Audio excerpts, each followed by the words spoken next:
Let me tell you about my favorite Metallica song. It's not on the Black Album, but we'll start there anyway. This era marked a huge shift away from the band's thrash metal origins and into something slower and more introspective. It's most famous for Enter Sandman, but a couple tracks later is an unassuming little ballad called The Unforgiven. Never free, never me, so I dug the As the Black Album's second single, The Unforgiven was well received, and while it never reached the mainstream success of Sandman, it became a bit of a fan favorite. But again, it's not my favorite. No, my favorite Metallica song comes a couple years later, on Reload. During those sessions, James Hetfield was messing around with a new guitar and instinctively began playing the riff from Unforgiven. By the time he recognized it, he'd fallen in love all over again, and that initial seed grew into my actual favorite Metallica song, The Unforgiven 2.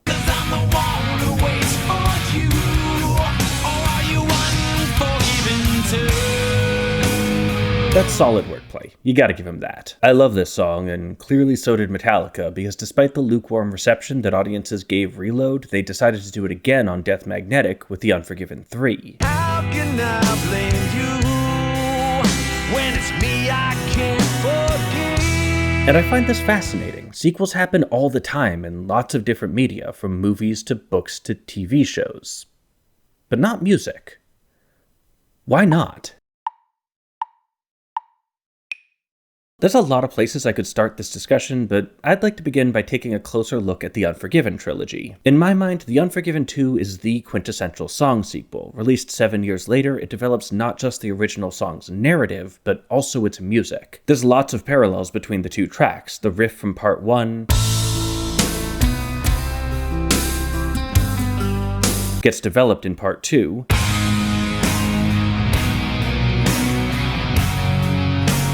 the verse chords in part 2 are borrowed from the chorus in part 1. And speaking of choruses, the opening lines have similar, although not identical melodies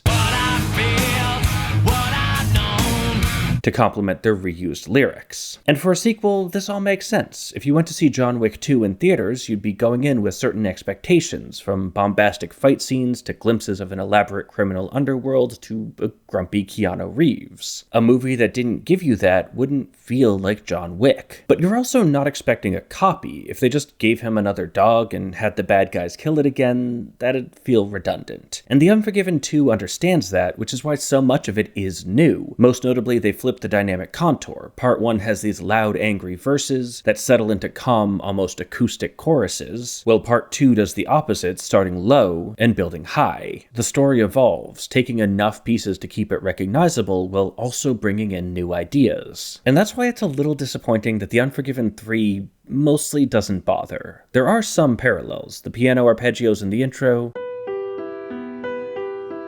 are reminiscent of the guitar in part 1.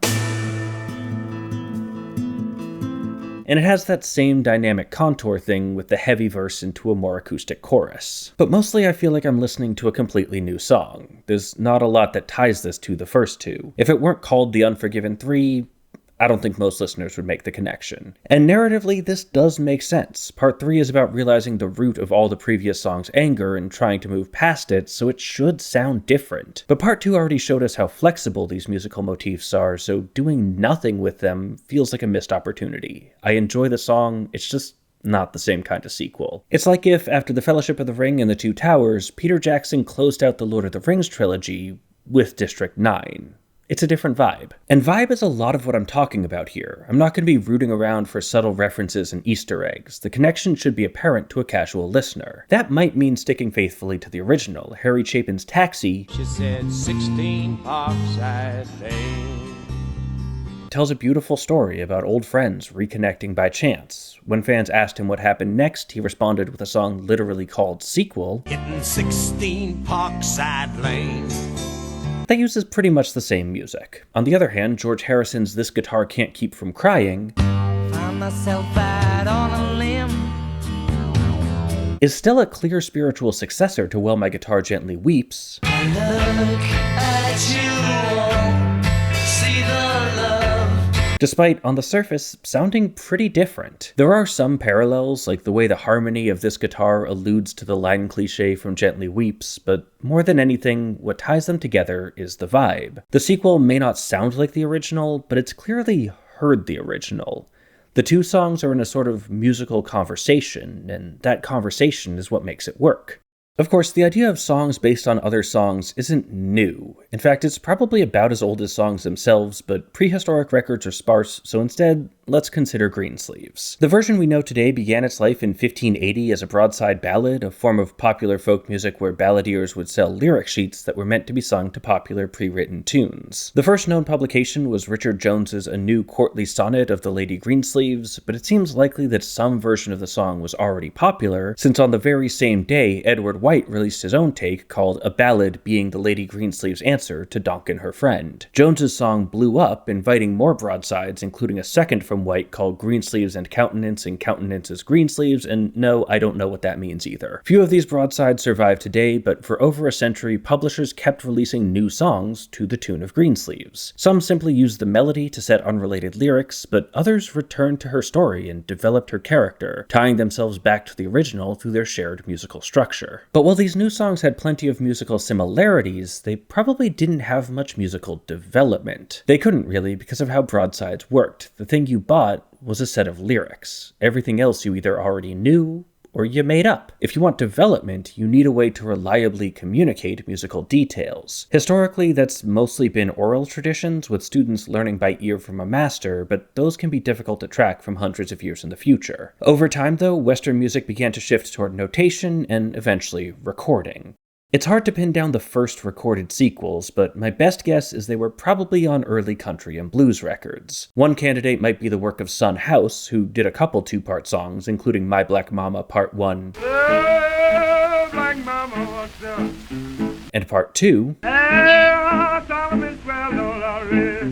Although as far as I can tell, those were actually just one 6-minute song that got split into 2 3-minute pieces to work around the limited storage space of early vinyl records. But searching for sequels in this era is tricky because back then, songs weren't quite the same thing. If I can get academic for a second, any experience of a musical work consists of 2 kinds of information: fixed and unfixed. The fixed components of the song are the ones you would expect to be the same every time you hear it. They're the core identity of the song. Unfixed components, on the other hand, are the ephemeral details of that particular moment, things you wouldn't expect to hear again next time. For most of human history, the only way to hear a piece of music was if someone performed it. That introduces a ton of unfixed elements, from the acoustics of the room, to the condition of the instrument, to the performance quirks of the individual musician. By necessity, then, the concept of a song was pretty abstract, limited to the handful of aspects you could control: basic notes, rhythms, lyrics, that sort of thing. But recording technology changed everything. Suddenly, you could capture not just a composition, but a specific performance with all its subtle nuances of timbre, intonation, and timing. And eventually, the recording itself became the song, at least in popular music. That new, more concrete version of the work concept gave artists lots of new toys to play with in making interesting sequels.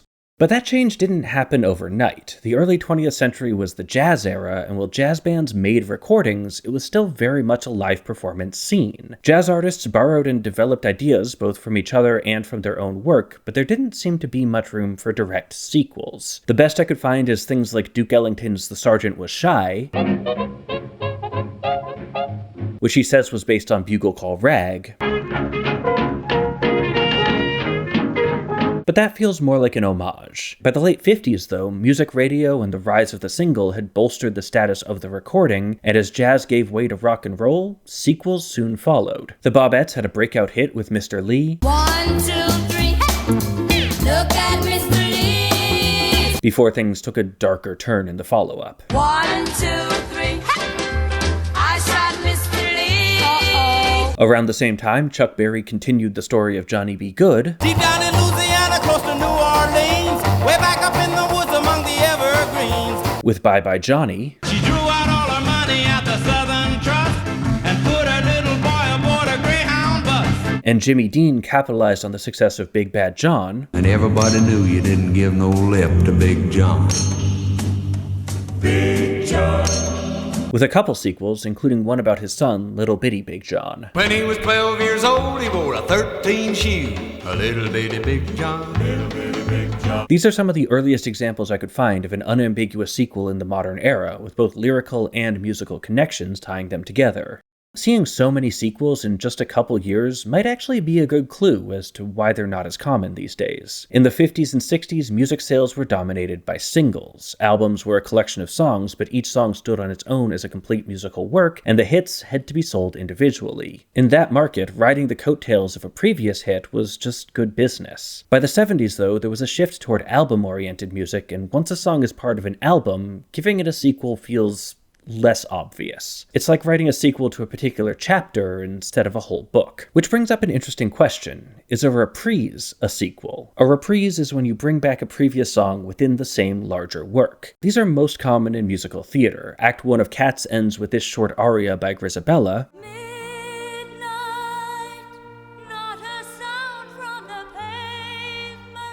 that eventually becomes the big showstopper, Memory.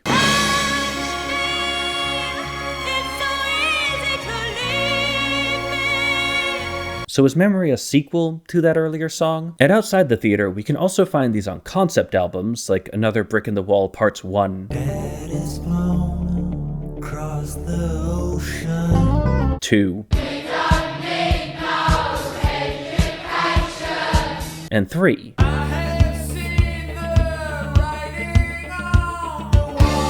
Are these sequels? If they were on 3 different albums, I'd say absolutely yes, but they're all part of The Wall. Do they still count? That's a real question, by the way. There is no right answer. It's a judgment call. Personally, though, my instinct is no.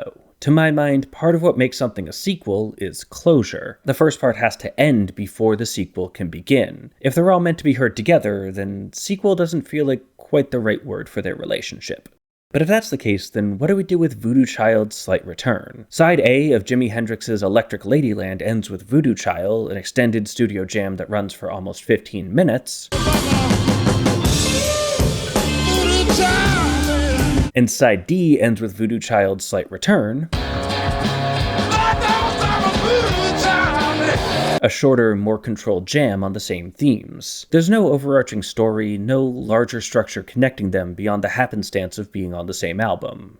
So does it count? I've spent an embarrassing amount of time debating this, but ultimately, it's just not black and white. There's shades of gray here, and Slight Return is one of many songs that falls into that space. And speaking of gray areas, another thing I ran into a lot in my research was what I'm calling lyrical continuations. That is, sequels in the story sense, but without much musical connection, like Rebecca Black's Saturday. Now, you probably know who Rebecca Black is, but my parents watch these videos, so for their sake, Rebecca Black is the most famous client of Ark Music Factory, a novelty label that sold a sort of pop star experience in the early 2010s. Clients, often children, would pay them a fee to record a pretty bland pre-written track and make a music video that they would then promote. I'm not going to get into the ethics of that, but the point is, in 2011, Black's song Friday was released, and it was not great. Gotta make my mind up. Which seat can I take? The song went viral for all the wrong reasons, and suddenly everyone was bullying this 14-year-old girl for wanting to make music. Sometimes the internet sucks. She actually handled it with a surprising amount of grace, but when it came time to make a tongue-in-cheek sequel, I can understand why she might not have wanted to reuse much from the original. Still, it makes me wonder why this is such a common kind of sequel. Reusing musical material feels so obvious to me, and it honestly seems like it'd be easier too. And yet, in the rare cases where artists do make follow-up songs, there's almost never much of a connection beyond the lyrics. Why is that? My best guess is that a lot of people just don't really think of musical gestures as having narrative significance. If the words are the story, then the words are the only thing you need to keep. In fact, it might even seem lazy to reuse other aspects. But that's not true. Repetition, as they say, legitimizes. I mean, think about film scores. This fanfare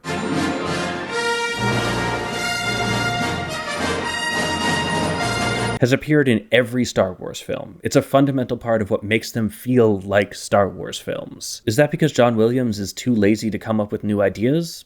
Of course not. It's because sequels should sound like their predecessors. I'm not saying copy the whole song. I'm saying be like John Williams. Find the parts that make the song unique and develop them in interesting ways that communicate how your story is changing. For a particularly obtuse example, consider Ashes to Ashes, David Bowie's sequel to Space Oddity. For the life of me, I'm having a hard time identifying any recycled sounds. Best I've got is that the original often has two voices panned hard to each side. This is ground control to Major Tom.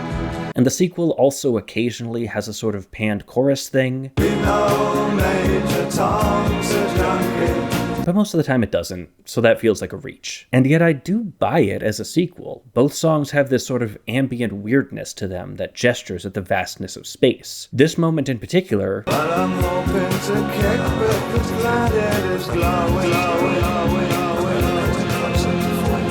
really feels like a clear reference to Space Oddity. I just have no idea what that reference is. Maybe the muttered conversations in the background remind me of the countdown?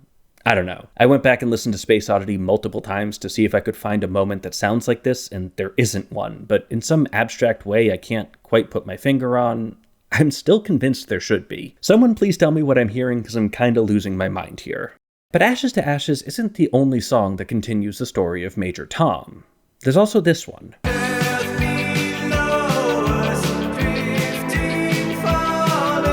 Except that's not by David Bowie, it's Peter Schilling, which opens up a whole new can of worms. Response songs. These are like the musical equivalent of fan fiction, with new artists borrowing someone else's characters to tell their own story. Like sequels, but unofficial. Schilling's version also doesn't sound much like the song it's based on, but that's pretty normal for response songs. Over the last few weeks, I've listened to half a dozen different responses to Jolene for, research, and none of them have anything that reminds me of Dolly Parton. The closest they get is they sometimes start the chorus with a woman's name, like in Cam's Diane. I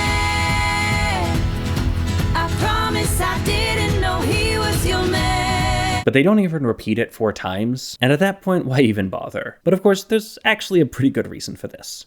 Copyright. Dolly Parton doesn't own the name Jolene, nor does she own the idea of a man cheating on his partner with an attractive woman. There are actually many stories about that. It's probably even happened in real life a couple times. But the more you borrow and the closer your song gets to hers, the more you're inviting a lawsuit. So if you're already playing with someone else's toys, there's a lot of pressure to be careful. But copyright doesn't cover everything. In fact, technically it usually only covers the words and melody, although recent court cases have made that a little more complicated. Still, there are examples of response songs that manage to capture the spirit of the original without infringing on it, like Brandy and Monica's The Boy Is Mine. That is love is all in me. See, I tried to hesitate. Which uses the conversational duet structure and some spoken interjections to evoke Michael Jackson and Paul McCartney's original. 'Cause I really feel it's time. And don't you tell you I'm the one for her. While still being different enough to avoid any accusations of plagiarism. Which brings me to a weird one. I don't know what I want to say about this song, but I know it exists, and if you've made it this far, you deserve to know that too. A couple years ago, Claudio Sanchez, the lead singer of the band Coheed and Cambria, approached Rick Springfield with a proposition to make Jesse's Girl 2. Yeah. In it, we see the narrator has successfully wooed the girl, who still doesn't get a name, away from Jesse, only to find that she's a manipulative sociopath who goes on to ruin his life. Despite Springfield's involvement, it still sounds pretty different, although the riff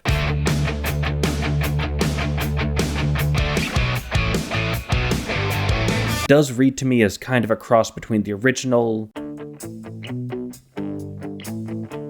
and Bryan Adams' Summer of '69. Still, I wish there was more, especially in the chorus. Jesse's Girl has such an iconic chorus, and it'd be nice to hear some of that in the sequel. And actually, I should probably talk a bit more about Coheed and Cambria. If you don't know them, the short version is their concept band whose albums are all companion pieces to a series of comic books called The Amory Wars, also written by Sanchez. This means almost all their songs are technically sequels, although they're not as relevant here as you might think, because they don't tend to do a lot of musical overlap. They do use leitmotifs, like this 3-note sting from Second Stage Turbine Blade,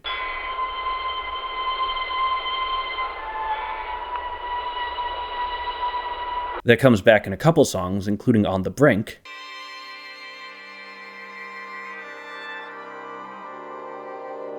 and is generally believed to represent the keywork, the mystical energy field that binds the worlds of Heaven's Fence.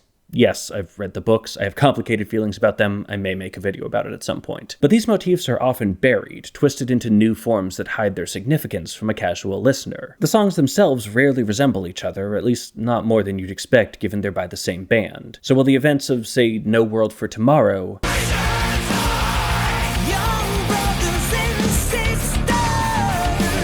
happen after the events of A Favor House Atlantic,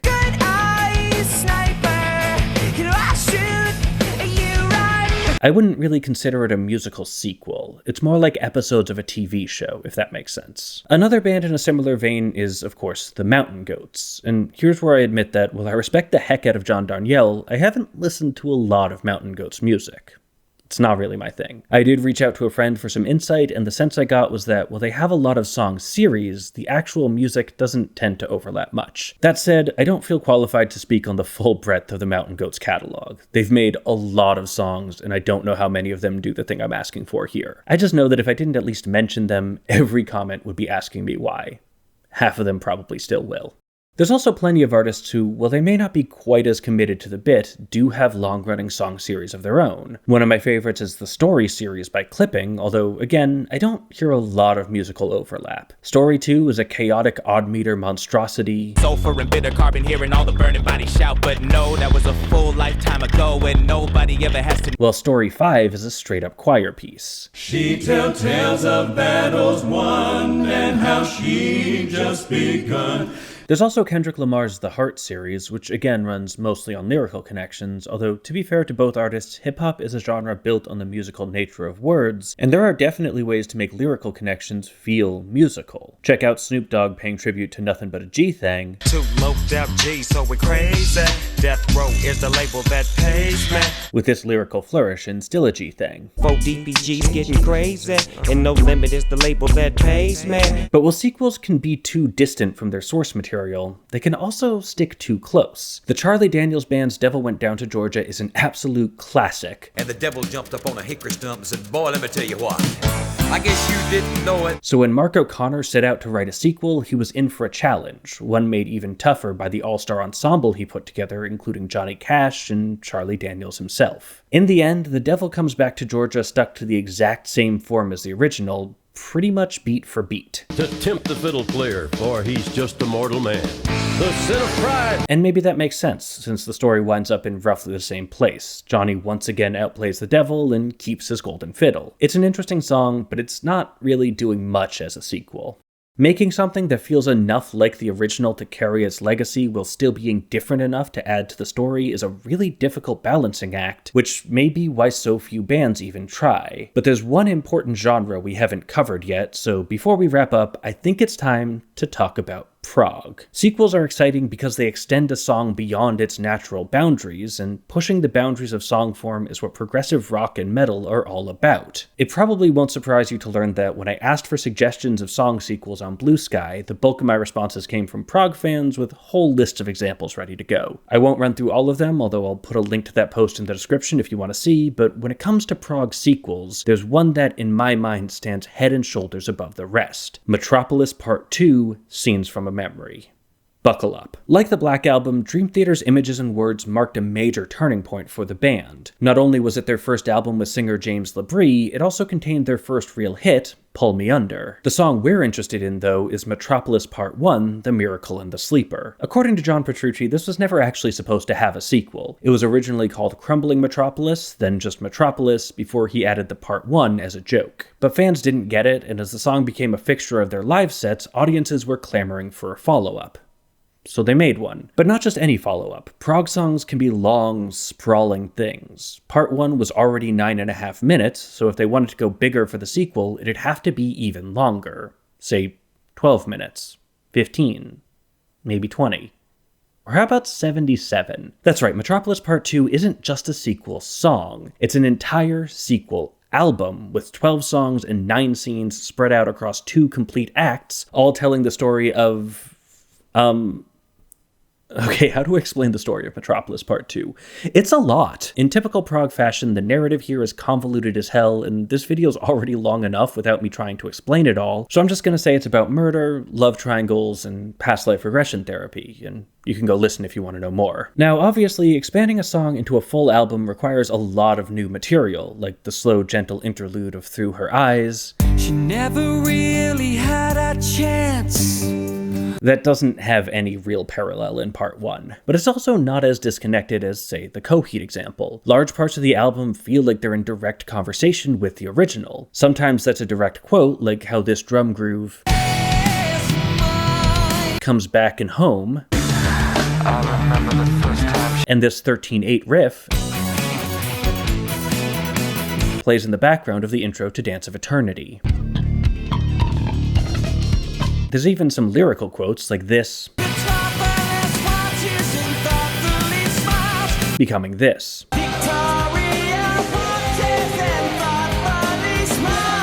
But again, I'm more interested in vibe. So much of Metropolis Part 2 feels like it's taking the ideas of Part 1 and expanding them, and nowhere is that clearer than the infamous Dance of Eternity. That name comes from the final line of the original, and the music is inspired by the 4-minute instrumental that takes up most of the back half of Part 1. That instrumental explores all sorts of different time signatures and tempos, with sections in 4/4, 3/4, 6/4, 7/8, 13/8, and more, even throwing in some advanced techniques like polymeter and non-repeating additive meter for good measure. It's a respectable showcase of odd meter chops, and the band stays locked in through all the various metric modulations. So Dance of Eternity asks the question, what if they did that over 100 times? Honestly, at this point, I don't even know if time signatures are a useful way to notate this, but positioning such a bombastic odd meter set piece near the beginning of Act 2 is a clear nod to the structure of the original, just taken to an almost unrecognizable extreme. Which brings me back to the question from the beginning. Why aren't song sequels a thing? In this modern media landscape where content never dies and everything even remotely successful from the past is dragged back up for one more go, why is music immune? Why is there no Despacito 2, no Bad Guy Strikes Back, no Increasingly Toxic? I've gone through a couple reasons already, from the changing market for singles, to the belief that stories are just for lyrics, to the simple fact that it's hard. But I can think of one more reason, one that puts music in stark contrast to film sequels. Creative continuity. A film is made by hundreds of people, each with their own career. They all intersect on this one project, then go their separate ways. The appeal of a sequel isn't just seeing what the characters do next, it's seeing those people reunite to recapture the magic they had the first time around. But a band isn't like that. A band doesn't need that, because the people mostly stay the same, and the characters they portray are more or less themselves. A sequel is a nice nod to the fans, but there's not much you can do with it that you can't do with a brand new song. Either way, you're showing what you're gonna do next. So does that mean song sequels aren't worth it? Of course not. That'd be a terrible conclusion. The whole point of this video is to convince you to make them. But it does mean they're not necessary. No one expects them, so you can save your sequels for the songs that need them. Most of the examples in this video aren't revisiting the artist's big hits. They're based on songs that had real room to grow by artists who recognized they hadn't said everything they wanted to say the first time around. I think that's beautiful. Let me know your favorite song sequels in the comments, and if you're a musician, maybe go out and write your own. And as always, thanks for watching. Thanks to our featured patrons, Susan Jones, Jill Sungard, Howard Levine, Warren Hewart, Damian Fuller-Sutherland, Neil Moore, Jeff, and Michael Mole. Check out Patreon for a fuller outro, and as always, keep on rockin'.